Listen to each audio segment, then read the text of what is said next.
Hi, Laura. Hi, John Rugby. Happy How are you? Sunday. I'm Happy good. How are Sunday as you well. doing? I'm doing great. You have a very nice bucket full of great bottles. I know. I'm excited. Very excited. The Sunday's about to get better. Absolutely, yeah.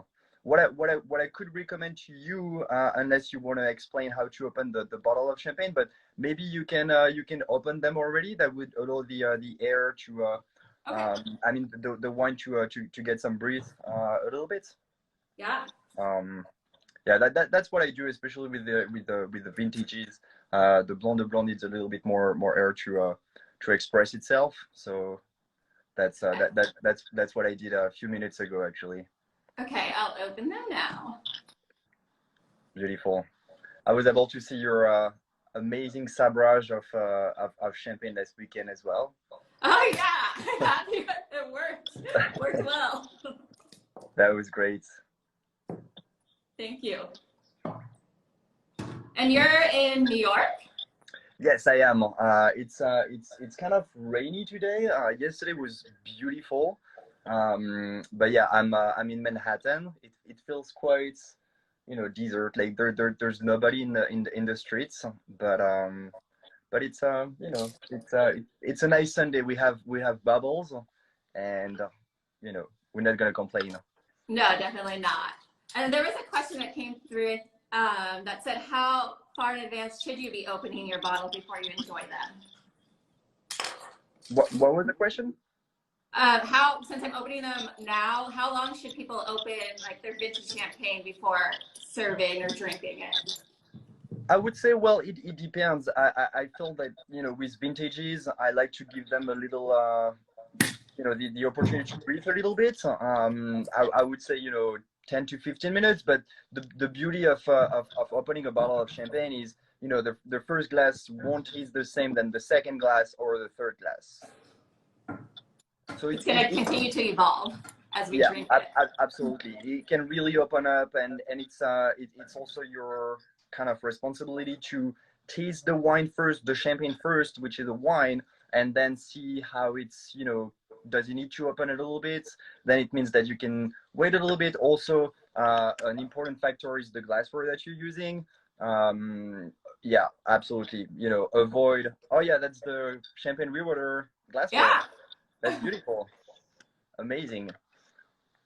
So I would say, yeah, glassware is an important factor as well to have the fully expression of the champagne. Absolutely, and it can allow the champagne as well to breathe inside the glassware. So try to avoid flutes or coupe, and what I usually do is a tulip. So this is a tulip, but for vintages or prestige cuvee, the greats are even white wine glass. Yeah, definitely. And that helps definitely with the vintages as well. So definitely stay away from flutes when you're having a vintage champagne, everyone. That's great. And I saw, when was the last time you went to Champagne? I saw that you went to Louis Roederer. Yes, I went in December. Okay. And that was my first trip to the Champagne region. So, Oh and wow, Louis Roederer was the first house I visited, actually. So, that's it great. was, yeah. Yeah, it was an Fantastic. amazing trip. I definitely learned a lot and got to do a tasting and walk around and see everything, how you guys are making the wine or champagne. So it was a lot of fun. That's fantastic. I mean, I'm sure Champagne is a beautiful region. That's where I grew up. I grew up in Épernay, and I spent 20 years in Reims. Oh, wow. And then I left to North America. But this is a fantastic region. It's part now of the UNESCO World Heritage since 2015. So there's a lot of new tourism activities. There's a lot of accommodation, great restaurants.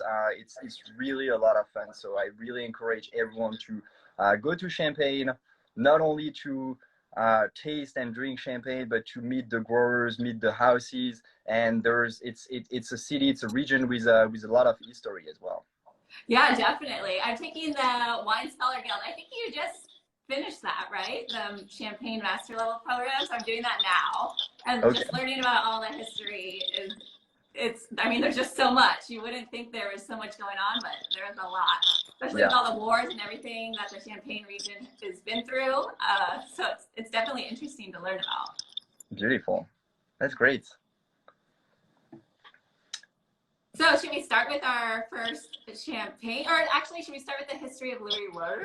Sure, absolutely. I'd love to give you a little bit more history to better understand the house. I can explain you a little bit about the winemaking, and also, you know, what's the cuvée at Louis Roederer, what's the style, but a little bit of history. It's Louis Roederer is established in Reims since 1776. So we are actually sharing a birthday with the United States. So that's why it should be the favorite champagne of every American, I feel. And it was established as Dubois Père et Fils.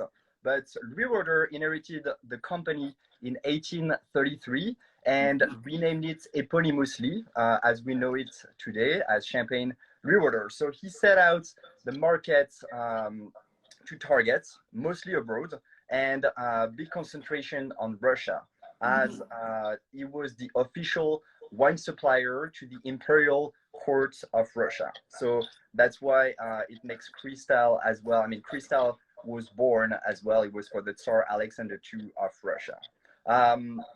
Jean-Claude Bouzeau, the grandson of Camille Henri Roederer, inherited the company in 1979, and his son, Frédéric Rousseau, has been at the helm of the house since 2006, securing the future of Champagne Louis Roederer as an independent family house. This is very important because Champagne Louis Roederer remains one of the very few champagne houses that is family owned and independent. So for 2 centuries, 7 generations has been building this reputation of quality and continuity. So I don't know if you read this article, but Champagne Louis Roederer has been the most admired champagne house as well in 2020. So this is really synonymous of the world's greatest champagne. The Louis Roederer experience could be defined by the art of the champagne making. And to be able to do this champagne making, there's obviously one conductor. There's obviously one person that is in charge of this. His name, you probably met him when you were in Reims. His name is Jean-Baptiste Lecaillon. So he's the conductor. I like saying he's the conductor. He's the chef d'orchestre. He's the chef de cave, obviously, but he's the chef d'orchestre, the conductor who composed this music. He's the vice president of the production for all the wine properties of Champagne Louis Roederer, which include as well some property in Bordeaux, like Pichon-Fontaine, but also in Rhône with Delas, Domenon in Provence, and the acquisition of 2 new properties as well in the United States. We're very excited to have Mary Edwards and Diamond Creek as well. Okay, that's exciting. He's in charge of everything, and obviously Roederer Estates, which is in Anderson Valley, we're making sparkling wine and also still wine. But he's the chef de cave to really focus on Louis Roederer. He's the chef de cave since 1999. So he's been at the, you know, he has the key of the cave since a very, very long time. And he was working with Champagne Louis Roederer a few years before he was promoted chef de cave. So if we talk a little bit more about the style, we found in balance between finesse and elegance brought by this limestone chalkiness that we have in Champagne, but also the richness that comes from the maturation and the concentration. So the style, that's something that is very important, because usually, you know, champagne houses are defined by a proper style, but the style of Champagne Louis Roederer is not only about the assemblage, not only about the blend, but it's specifically about the viticulture. So this is a very important thing at Champagne Louis Roederer. This reputation comes from the vineyard. This is where everything starts. And it's about 240 hectares, which is 593 acres, that are located in the finest cru of Champagne. So the finest villages, only Grand Cru and Premier Cru. For those who don't know, a cru is a village. In Champagne, there's 319 villages, and out of these, there's 17 Grand Cru and 42 Premier Cru. So at Champagne Louis Roederer, there's only vineyard in Grand Cru and Premier Cru. The repartition, it's 65% Pinot Noir and 35% Chardonnay. I'll talk a little bit more about Pinot Meunier. We own only a few hectares of Pinot Meunier, 6 hectares. It's very insignificant, but I'll talk about Pinot Meunier in one of the champagne we're going to taste later on. Okay. So what's important is over 70% of their needs are covered by this vineyard. So it makes it the largest percentage vineyard ownership for any champagne houses. This is quite significant. And it also means that we have such a careful control over the quality of the grapes. That makes it very extremely important. As I said, it's not necessarily about the blend, but it's about the viticulture. So basically, we could say that we are behaving, Champagne Louis Roederer behaves like a grower champagne. And for me, this is exactly what it is. Champagne Louis Roederer is maybe, I like to do this comparison, but maybe Champagne Louis Roederer is the most grower champagne among the champagne houses. And this is what it is. So the key focus in this vineyard has been farming sustainably. To put this in perspective, 112 hectares, so a little bit less than half, are organically certified, and they are also biodynamically farmed. Just to put that in perspective as well with the Champagne region, only 2% of the Champagne region is biodynamically farmed. So this is quite unique because for us, it represents a little bit less than 50%. So that's very significant. So biodynamic, this conversion I started in 2000. And we do all of our compost, we do all of our preps.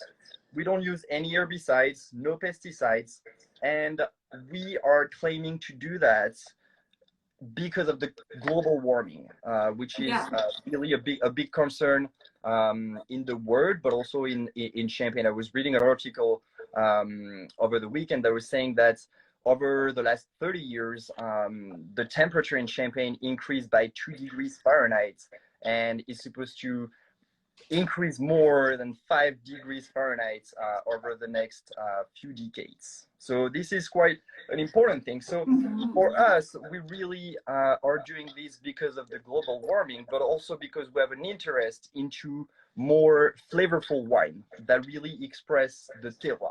So this is not about a trend at all. I know that sometimes, the trends, the tastes are evolving, are changing, but we are not doing that since we're doing that for over the last 20 years. So that's very important.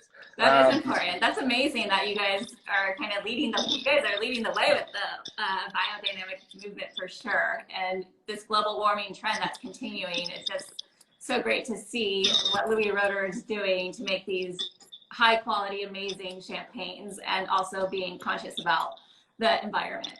Absolutely, yeah. This is also, it's I feel this is great that we're having this virtual tasting together this week as we celebrated Hearst International Day on Wednesday. So I feel this is kind of, it makes really sense to have Louis Roederer speaking at your virtual tasting this week. So thank you very much for that. That's great. Definitely appreciate. Do you want me to jump a little bit about the winemaking part? Yeah, let's talk about the winemaking for sure. Just to give like an overview and foundation for everyone, since we've talked about the vineyards, now we'll go into the process of making the wine. Sure, absolutely. So the vinification are very minimalist. We think that each process, so each steps of making the champagne, you lose information of the soil, and also you will lose information about the taste of your final wine.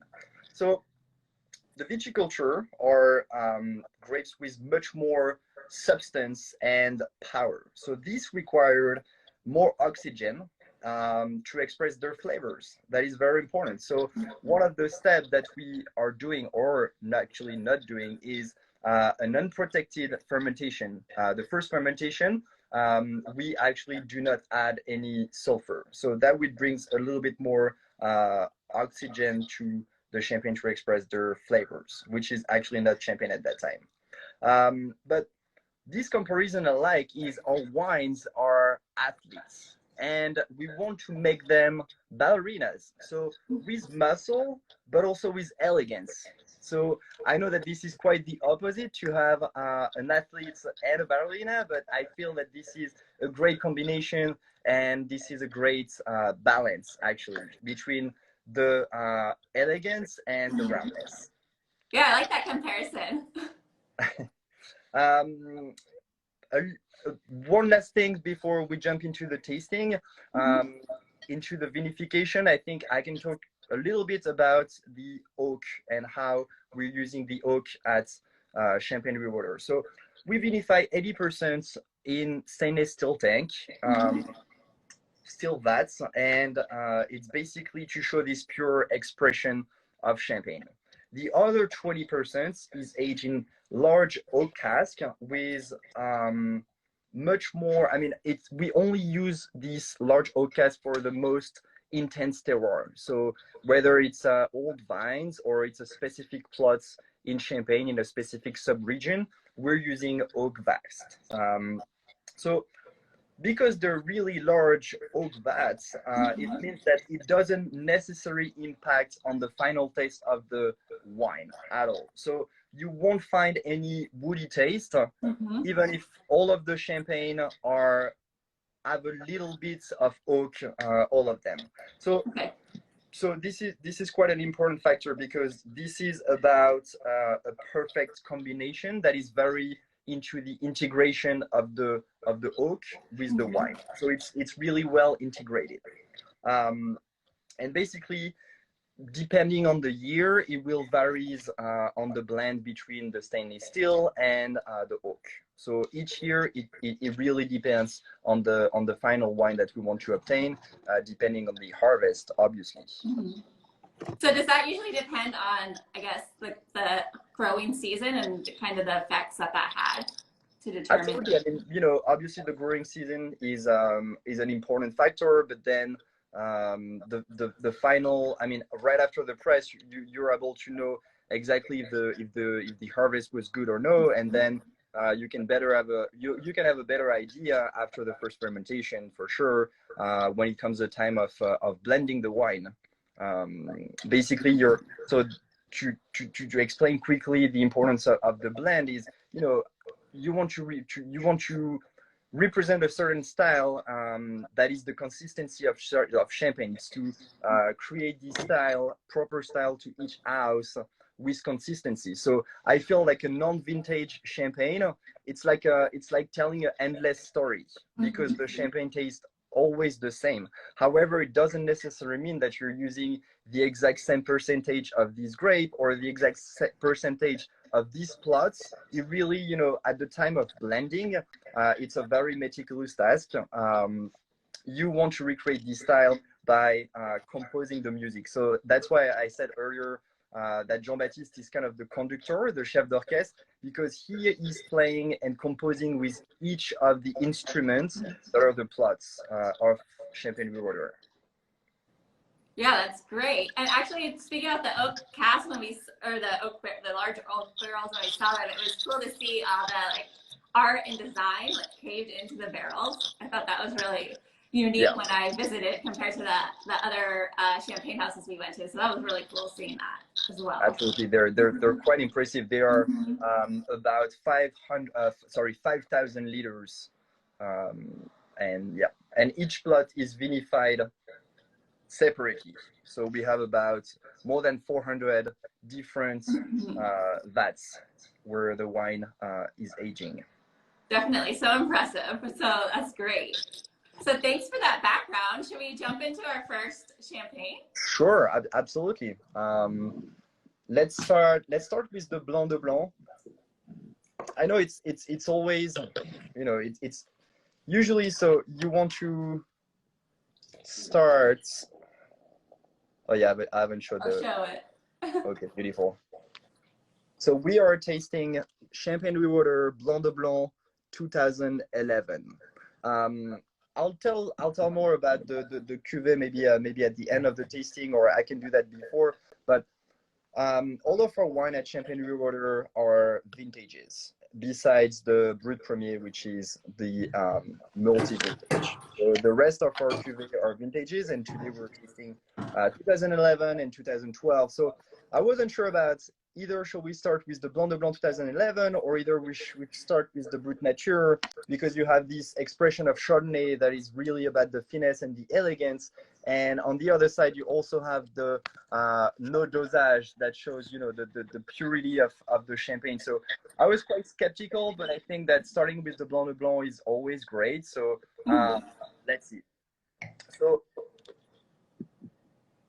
cheers. Cheers.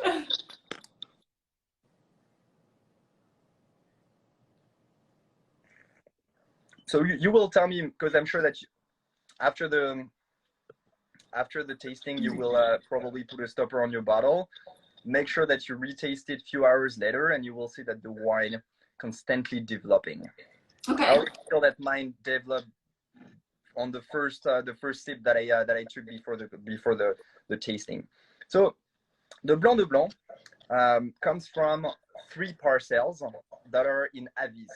So Champagne region, just briefly, is divided in sub-region, and one of them is Côte des Blancs. This is one of my favorite expression of Champagne because of this particular terroir. So Aviz is very specific for this chalkiness that we will have to the wine. So this cuvée is only Aviz. So it's a mono cru that we say. So it comes only from a single village, single cru. This is quite unique, again, in Champagne, and especially for a Champagne house to do so.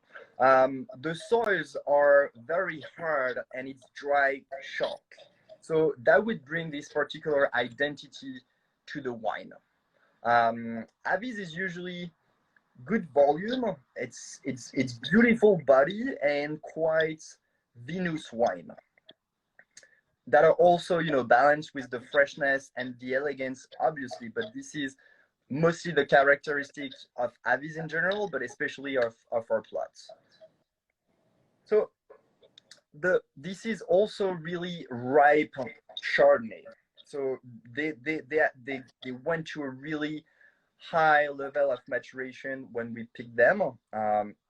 So harvested and then slightly oxidized, but in the good way. So this is in order to have this salinity, these really saline notes that you can also smell, but that you really taste on the palate, mostly on the lens,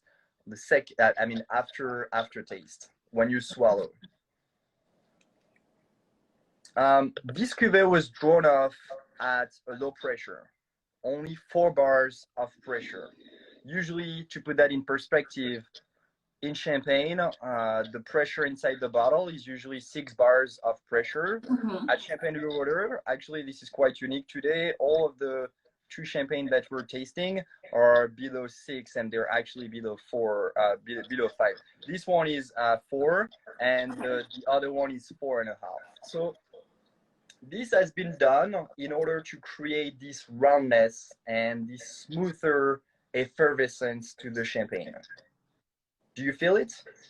Oh yeah, I definitely feel it.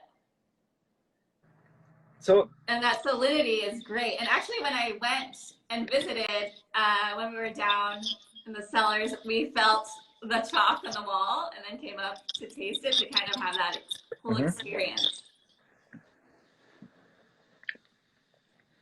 This particular cuvée has been aged for 5 years on the lees in the silent cellar in Reims. And this has been kept after disgorgement for an extra 8 months. The dosage, it's 9 grams of sugar per liter. So this is a Champagne Brut. And the percentage of oak, since I talk about the oak vinification that we are using, there's 25% of oak vats in this champagne. But again, do you taste the oak, or what would you say? This is really well integrated, correct? Yeah, no, I don't taste the oak. It's definitely well balanced for sure. It's not oaky, so you don't taste that. It doesn't overpower. And I'm actually reading a comment from my dad actually, who's saying that Blanc de Blanc is very rare, about 4% of the whole champagne production. This is a really good point to say. Thank you, Dad. But also, this is a vintage champagne, so only few percentage of the champagne production is vintage. So I feel that this is a niche behind. I mean, it's a niche inside the niche. Yeah. Because it's a Blanc de Blanc that is vintage, and it's not a prestige cuvée. Mm-hmm. Maybe so I didn't realize there's only 4% of the region, or 4% Blanc de Blanc. Yeah, that's quite spectacular, actually. Thank you for saying that. Maybe I can talk briefly about the vintage, so 2011. Yeah.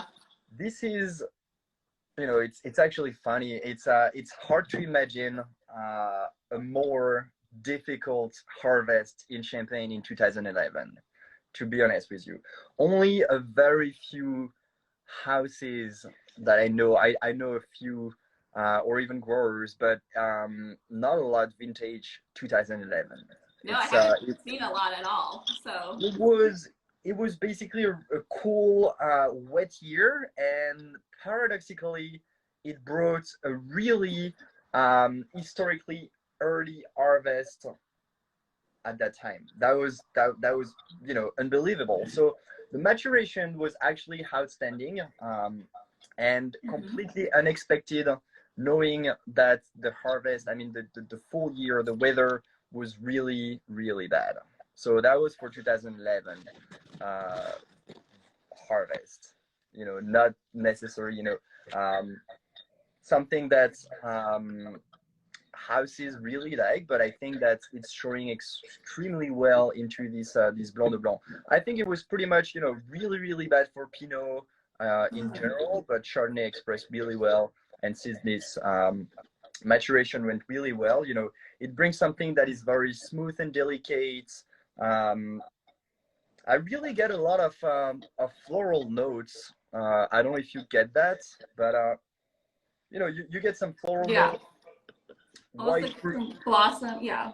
Combination of white fruits and dried fruits, very interesting. And you can really, really have on the finish this salinity to the champagne, with almost a really sharp minerality that is very typical of the Côte des Blancs. Yeah, you definitely get that minerality. I really like it. So finesse, elegance, I would say that in a positive way, but it's also bitter freshness. It's bitter fresh. Do you know what I'm saying? That's a good descriptor for it. Mm-hmm. And there's some suggestion of some herbal as well, which is not necessarily typical of Chardonnay from the Côte des Blancs, but I get usually, when I taste the Blanc de Blanc, on the finish, some fresh mint, fresh basil. That is actually very pleasant. I think that Roland, because I'm trying to read as well the comments in the same time, but Roland is mentioning actually a really good point, talking about the malolactic fermentation that we are not using at Champagne Louis Roederer for none of our cuvées, beside the multi-vintage Brut Premier. That is partially done. I mean, the malolactic fermentation is partially done for the Brut Premier. Thank you very much, Roland. And that's pretty uncommon as well, not doing the malolactic, correct? And it is very uncommon. It is true. And remember what I said earlier is the vinification at Champagne Louis Roederer is very minimalistic, because we think that we're losing, at each step you're doing, you're losing the expression, whether of the soil or the final taste. So I think that malolactic fermentation can be a good thing, but also if you really want to express the terroir and your and the expression of the wine, you know, why doing that?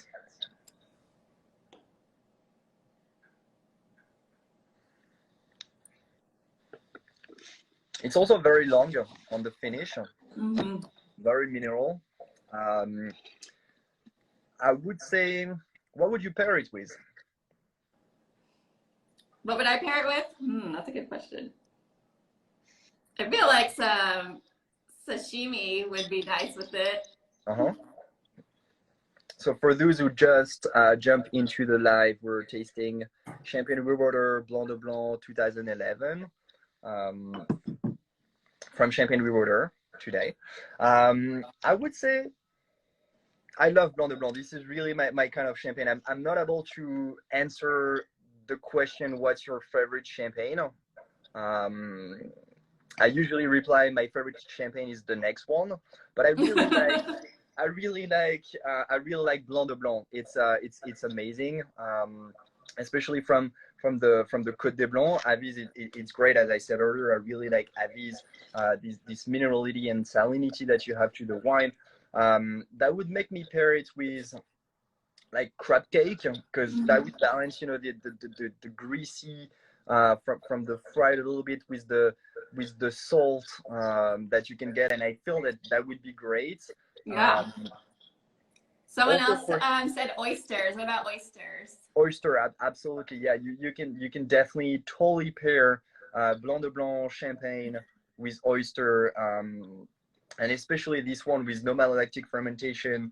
That is very, you know, as I said, bitter fresh. I think that would bring a really good balance with the oyster. I would say as well Dover sole à la meunière, which is one of my favorite thing. When we get a chance to go to restaurants, I think that's going to be one of the dish I'll start ordering. But also, you know, why not staying in Champagne and finding a pairing with a typical cheese, maybe from Champagne? And I'm thinking about a chaource. So this is a cheese that is AOC. So it's an appellation in the Aube, and I feel this champagne will pair really well with the chaource. That sounds great. But it can be, you know, any kind of food, any kind of fish as well. You know, branzino, red snapper. Even with a roasted chicken, it can be really well. Obviously, not to mention, one of my favorite champagne pairing is obviously fried chicken. So this will go well with fried chicken.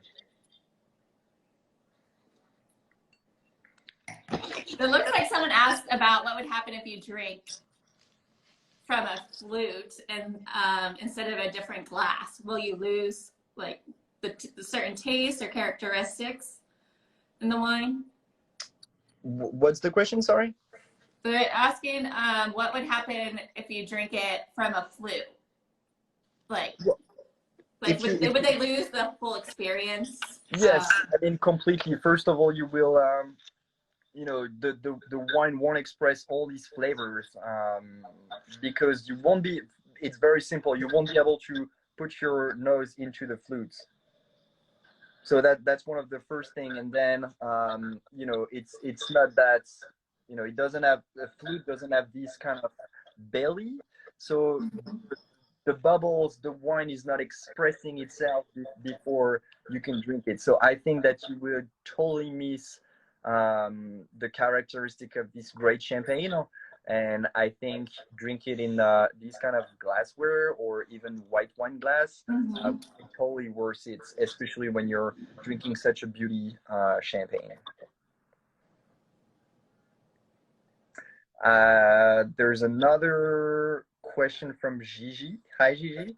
It's about the price range. So obviously, as we said, we're talking about a niche inside the niche. So it's a Blanc de Blanc. Blanc de Blanc is usually the rarest champagne because, first of all, it represents less than 30%, 31% of the champagne superficie. So this is the least planted grape in Champagne.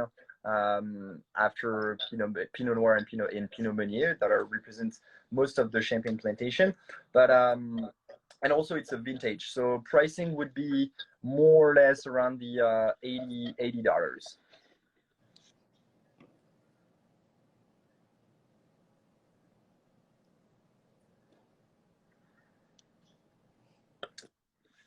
And Teresa, yes, absolutely. Yeah, cheese is great. I love one of the cheese that I love with Champagne is Comté, and you have maybe a vintage Champagne that has a little bit more Pinot in there to balance this roundness and this body to the cheese as well. That would be something. So I think that cheese is a great pairing for Champagne as well. Champagne is the only wine that you can pair with everything, because there is a wide range of Champagne, between multi-vintage, between rosé Champagne, between brut, low dosage, zero dosage, demi-sec. There's like Blanc de Noir, Blanc de Blanc, and then all these prestige cuvées that you can. There's a wide range of Champagne that you can really have Champagne with everything. And it's also good just by itself. Like, yeah, that's why it's so versatile. That's why I love drinking it. You can have it all throughout the day and every meal.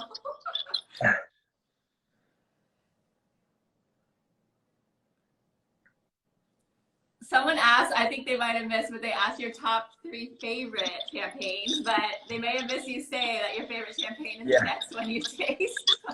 Yeah, it's really, I think that, there's so many things to take in consideration that can affect the taste of Champagne. First of all, the temperature. It can be as well the glassware. It can be the food. I think food is an important factor. Or it's about the experience, and the experience is also with company. I feel that Champagne doesn't taste the same if I drink a glass by myself, and if I'm drinking the same Champagne in the same kind of glass at the same temperature with plenty of my friends, especially these days. I think that everyone's really miss, all of their friends and having social activities. And I'm sure that Champagne won't taste the same after this quarantine. Maybe I'm wrong, but I feel that, Champagne is about the experience, and experience is brought by a multitude of factors that includes as well the company. So yes, Champagne won't taste the same, and maybe we don't taste the same Champagne, from the West Coast to the East Coast.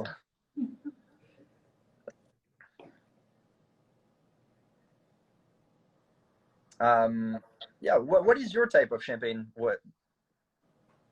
Me? Well, I really do like the Blanc de Blanc style. So I guess I like the niche, and then the niche within the niche. So I'm really partial, I think, to this particular style for sure. And what is your favorite cuvée that you drank at Louis Roederer? Well, we had this one, which is, I'm so glad we were able to share it with everyone today. That's why I wanted to do this one, because this was one of my favorites. I also did the rosé, but I always like Blanc. I for some reason prefer Blanc de Blanc. I know rosé is more popular, but I also had the rosé. So, but all the champagnes were excellent, of course. But I'm really excited that we're talking about this one today and sharing that with everybody. That's great. Is it going to be your first time that you're drinking the second one that is Stark, or did you taste it before? I think I had the 09 before at a champagne tasting. Yeah. Okay. Yeah, that would make sense.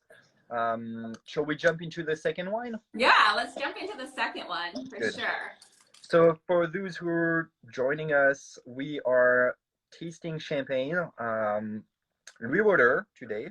We're tasting 2 cuvées. So we just finished our tasting of the Louis Roederer Blanc de Blanc 2011, and we are now tasting the brand new Brut Nature 2011, which is a collaboration of Louis Roederer and Philippe Starck that I'm about to talk about. So if you never heard about this champagne or never tasted, stay with us. Yes, it's exciting collaboration. I'm definitely interested in hearing how it all came about. So yes. Which vintage is this? Or will you get into that? You might get into that later. So this is 2012. Oh, I mean, so when did this collaboration, I guess, start? Oh, sorry. Sorry, This I should have collaboration. phrased that Yeah, better. absolutely. So far, this is the third release. So 2012. The first one started in 2006 when Frederic Rousseau joined the Champagne Louis Roederer as the executive president. So Okay. it was kind of his idea to have a new cuvée inside the range of Louis Roederer. And the second release was '09, which was the one that you Yeah. had. So this is a Brut Nature, to answer to someone's question. So it means that it's a zero dosage. So I'm going to talk about it. So first thing first, talking briefly about this collaboration because I think it's really exciting. It comes from a long-standing friendship between Champagne Louis Roederer and Philippe Starck. Philippe Starck is a renowned French designer, renowned for interior designer, objects, also some restaurants. He designed the Baccarat Hotel in New York. He designed Saks at l'Avenue, a restaurant. So he's renowned. So that's a collaboration. But beside this collaboration, this is a friendship. So basically, Frederic Rousseau came with the intuition of making a lower dosage champagne, and this comes from way before they start talking about it. Then Philippe Starck developed the idea that he had, and the third person that is extremely important is the chef de cave. So Jean-Baptiste Lecaillon made their vision a reality. So the initial brainstorm for this cuvée was about minimalistic. It was modern. It was honest. So they came up with a general idea of making a fresh wine from clay soil, and that's what they're doing. So basically, their project is really into it's really matching what Champagne Louis Roederer is in terms of their philosophy as well. It's about the man and the nature. Very important. I feel this is definitely a great champagne to taste because that was Thursday on Wednesday. So it's biodynamically farmed. Very important. It comes only from biodynamically farmed plots, and this is from Cumière. So Coteaux de Cumière, there are post father called Vin de la Rivière, so the river wine, really renowned wine when Champagne was still at that time, opposed to the Vin de la Montagne, the mountain wine. So Cumière is located in the Vallée de la Marne, which is another sub-region of Champagne, that is Premier Cru. So Premier Cru. And we have about 10 hectares of vineyard, and we get that chance to have this cool clay hillside that capture the sun, and also they're south facing. So that are really important factors to the final taste of the champagne. They are also harvested and pressed all together, which was another technique from our forefather. Was to blend everything together. So it means that we are deciding that one day we're gonna harvest these plots that gonna be the Champagne Philippe Starck Brut Nature, and we pick everything in the same day and press everything in the same time with all of the different grapes. So this. Oh wow. That's not common as much. I know that's how they used to do it, early history, but not as it so is much. completely unique. It is completely unique.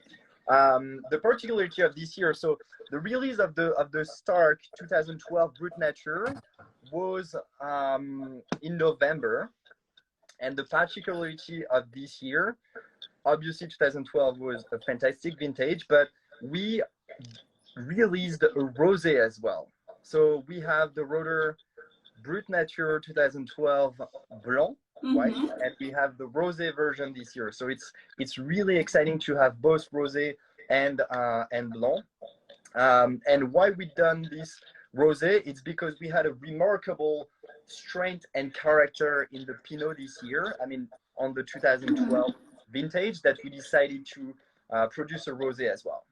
There's an important point before we jump into the tasting is the packaging. I'm sure that maybe when you open it, you saw the foil. So in this packaging, and it was part of the of the agreement. It was part of the philosophy of Philip Stark. In order to partner with this project, he wanted to have a champagne that reflect as well his style, and he's not only developing the inside but also the outside. Sorry, the outside but also the inside. What I mean by that is it's a natural champagne, so zero dosage. So he wanted, and Roederer wanted as well, to have something very minimalistic, something very simple, and the packaging is actually very simple, as you can see, but the foil is thicker than other foils. If you compare the two bottles that we have so far, and touching the true foil, you would see that the Brut Nature, the foil is harder. It's actually, sometimes I actually cut myself, but this is not a processed foil, so you can definitely see that. Also, this is recycling paper that is used for this. Oh wow! And the weight of the bottle has been reduced. So all of the factors are also in coherence with the whole project of what's inside the bottle. So this is for the packaging. 2012, maybe shall I talk a little bit about the 2012 vintage before I talk about the blend and the vinification? Yeah, let's get into that. And there was a quick question, or there's a couple. One, they asked if the label's the same for the rosé. Say it again? They asked if the label's the same for the rosé as well. Yes, absolutely. I mean, it's obviously quite different, but this is the same style. So instead of having the gray on the outside of the label, that's going to be pink, and it's written rosé. It's really cool. I really enjoy this label, and it comes into this wonderful gift box that is super cool. Super yeah, cool. It's really cool. And then someone else, I don't know. So everybody, I don't know if everyone knows, but this zero dosage means there's no added sugar. So someone asked about, what champagne's good for a low sugar diet, and this definitely would be the best one because there's zero sugar in this. That's the dosage. Absolutely. This is zero dosage. So what I like saying is this is the no makeup champagne. There's no makeup. So I feel that this is the champagne of the quarantine, except today that we are, dressing up for this tasting, but this is the champagne of the quarantine, there's no makeup. I feel that, when you have a good base in champagne, you don't need extra artifice. So you don't need necessary dosage. And this is exactly true for this champagne. It's natural. This is the purity of champagne, and you cannot cheat on the final taste. So that's why it's very, it's a very meticulous process to produce Champagne Brut Nature. Extremely, you have to be extremely precise. And the vintage, the harvest, the year has to be outstanding. Briefly about the blend, it's 55 Pinot Noir, 25% Meunier, and 20% Chardonnay. So this is important to mention Pinot Meunier, because Pinot Meunier is not necessarily a grape used at Champagne Louis Roederer. We own 6 hectares only, so this is estate juice. Important point as well, it sounds obvious for me now, but I completely forgot to include that into the history and the vineyard presentation earlier, but all of our cuvées, beside the Brut Premier, are estate grown grapes. So quite spectacular. As I said earlier, 70% of our needs are fulfilled by our own vineyard. So all of our cuvées, all the cuvées we're tasting today, so the Blanc de Blanc 2011 and the Brut Nature 2012 are estate grown grapes. So the Pinot Meunier, 25% is estate grown. And 15% of wine is aged in oak. But again, it's very well integrated that you don't necessarily differentiate the oak into this cuvée. Again, no malolactic fermentation, and this is aged for about 4 years. So 4 years on the lees. Then, why is it very meticulous to produce a Brut Nature in Champagne? It's because the year has to be outstanding, and it has to be a warm year that you gain into the richness of the grapes. So 2012 was outstanding in Champagne, outstanding vintage in Champagne. Obviously, we made a Cristal 2012 as well. That is, fantastic. But it was a very southern vintage, very intense, but also extremely generous. It was extremely generous, especially for the Pinot. So Pinot Noir and Pinot Meunier were exceptional. Very juicy, concentrated grapes with unusual level of maturity. So that's a reason why we decided to vintage a blonde, sorry, not a blonde, a Brut Nature in 2012. Very unexpected, unpredictable and challenging weather, but it ended up in a great way. The harvest was incredible, and I think it's showing pretty well. There's a quote actually from Jean-Baptiste Lecaillon, so the chef de cave, saying that difficult conditions always lead to great things, and I think this is exactly true when you're tasting this wine. Yeah, I'm getting a lot of peach and some nuttiness to it.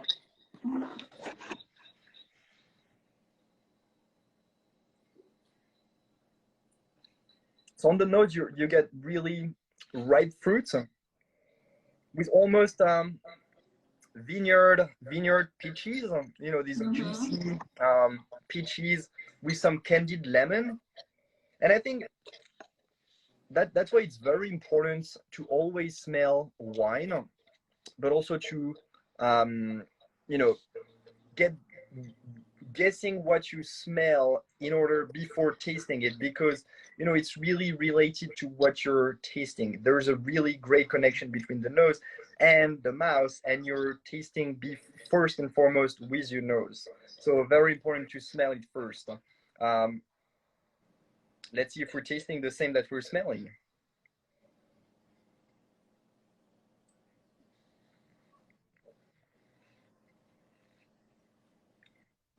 Yeah, you get this candied lemon, this very like freshness, almost like saline freshness, but different that we tasted in the Chardonnay. It's extremely vibrant. I feel there's a velvety texture to the Champagne, probably brought by the Pinot Meunier and balanced with the roundness of the Pinot Meunier. That is fantastic. The texture and the richness of this Champagne is great, and it also have a lot of elegance because I feel it's really bright. And a little bit, again, I like this slightly bitterness on the finish, but on a different style than the Blanc de Blanc.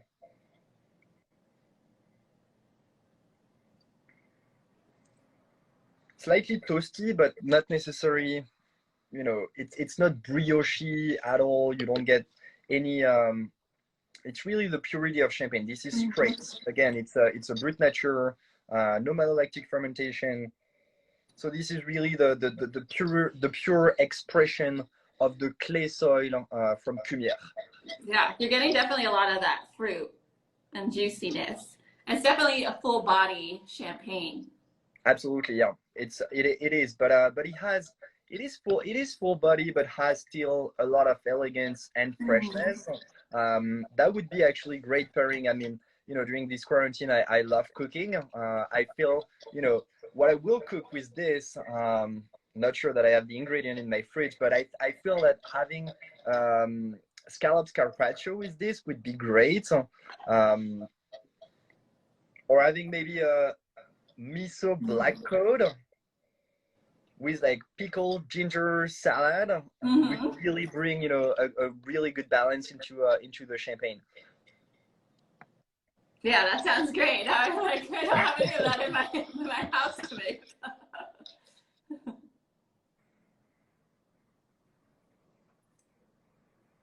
And again, the pressure. So basically, we pick the grape at a certain level of maturity, so very ripe, because that's gonna be these grapes, these juicy sugar, shall I say sugar, grapes that gonna bring the dosage we're not actually adding into the champagne. So the level of maturity is really important, and for this we are reducing as well the pressure inside the bottle. I mean, in fact, Yes. we're not reducing it, but we avoid to have a too high pressure. So remember, the Blanc de Blanc 2011 was 4 bars pressure, and this is 4.5 for the start. And someone's asking where they can buy these bottles. Well, check out your local retailer. I feel these days, it's important to support your local businesses.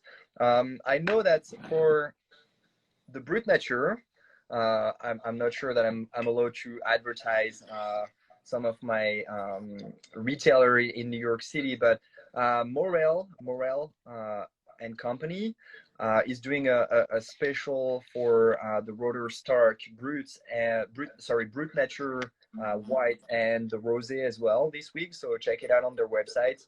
They're selling at a really great price. Again, it's a niche inside the niche, especially for this one that is a zero dosage. So zero dosage, it's really, really, I think zero dosage, the shipments outside France for zero dosage champagne is less than 2%.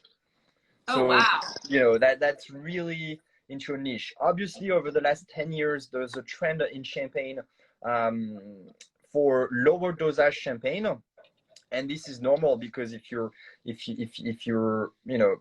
go back to decades ago, or centuries ago, champagne was really drunk at a high level of sweetness. But for over the last 10 years, there's definitely a trend, a tendency, shall I say, to appreciate more and more lower dosage champagne, because I feel that consumers really want to taste the flavorful products, shall I say products, the flavorful, whether it's food or whether it's wine, they really want to taste the purity of any product.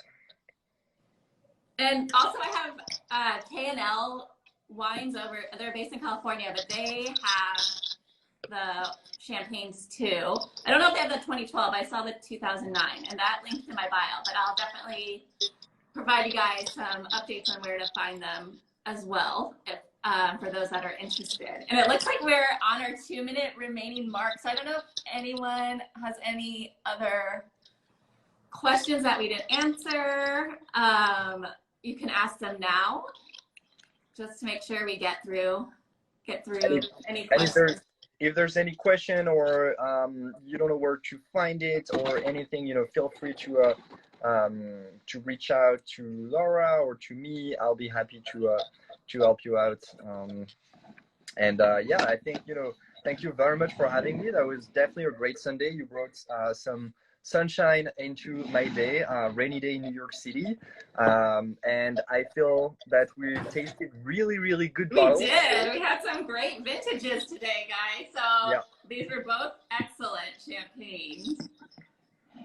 And I'll definitely be providing more information in my next post for you guys too. But definitely reach out to us if you have any questions. And thank you so much, John Revy. This was amazing. A great way to spend a Sunday indoors. Absolutely. Thank you very much, Laura. Cheers. Thank you. Cheers. And I'll see you soon. Sounds good. Bye, everyone. Cheers. Have a great Sunday.